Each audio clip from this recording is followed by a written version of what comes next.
Allez, c'est parti. Donc là, je vais vous présenter la scie sur table. Scie sur table, déligneuse, scie format, scie panneau. Elle a plein de noms selon sa fonction. En gros, c'est quoi? En gros, c'est une circulaire posée sur une table.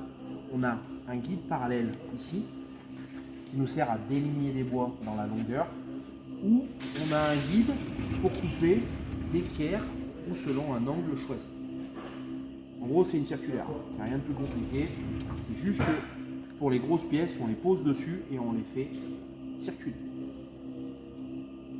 Élément de sécurité pour cette machine très important, cette pièce-là.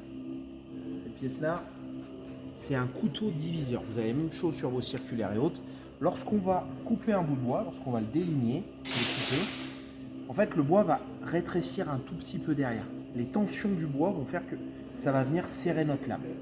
Et ce couteau diviseur-là est un tout petit peu plus fin que notre lame de scie. Ce qui veut dire que ça va serrer ce couteau diviseur et non la lame. Qu'est-ce que ça évite? Très simplement, ça évite le retour en arrière de la pièce de bois.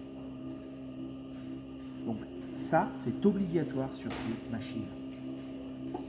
Ensuite, on a ceci qui est un capot d'aspiration qu'on va mettre lorsqu'on va passer notre pièce de bois dessus. Tiens, si on prend l'exemple de celle-là, lorsqu'on va la passer dedans, on le règle à bonne hauteur, ce qui va permettre d'aspirer un maximum de poussière, mais aussi, ça peut très bien éviter le fait que ça se soulève.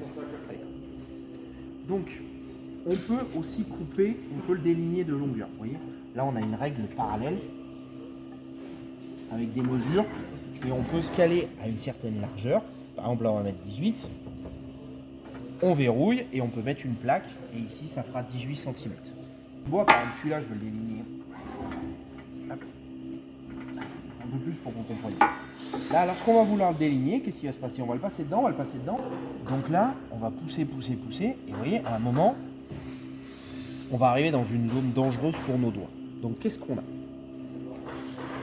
On a ce genre d'outil qui s'appelle une main.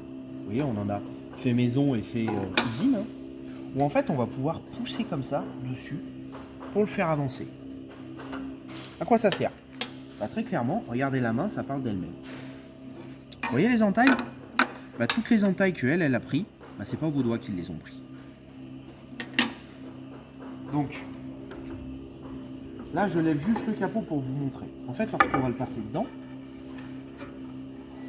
on va la déligner, pas de problème, pas de problème, pas de problème. Et en fait, on va dire que arriver vers le cache, c'est à ce moment-là qu'on va se servir de la main et de pousser. Bien entendu, on pousse intelligemment. Ça ne sert à rien d'appuyer vers le bas, ça ne sert à rien d'appuyer en biais comme ça. On pousse droit et on laisse la machine faire. Tout simplement. Maintenant, regardez. Si on regarde bien attentivement, ici, on a une toute petite lame. À votre avis, à quoi elle sert? Et bien très simplement, c'est ce qu'on appelle un inciseur. C'est lorsqu'on va faire une découpe de panneau, et bien en fait ça va inciser la toute petite partie de strate de manière à avoir une coupe nickel. Voilà, c'est tout pour cette machine.